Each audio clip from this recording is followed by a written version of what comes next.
For the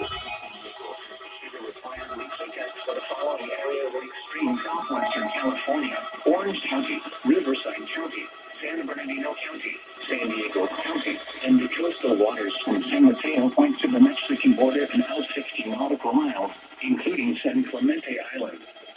The test signal was broadcast to test the public warning system.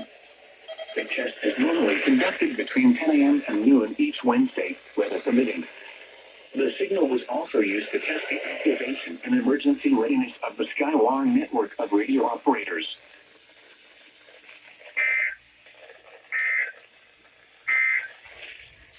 The extreme southwestern California forecast discussion. Gradual drying will continue through Thursday with fewer afternoon thunderstorms in the mountains and deserts.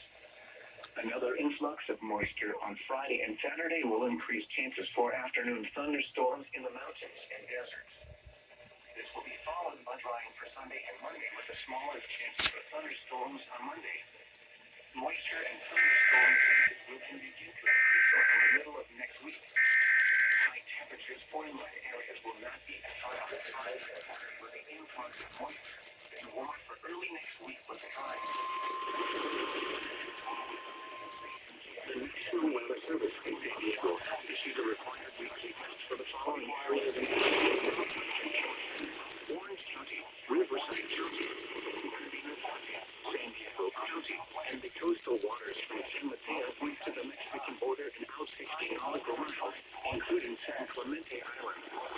The test signal was broadcast to test the public warning system. It is normally conducted between 10 a.m. and noon each Wednesday, weather permitting.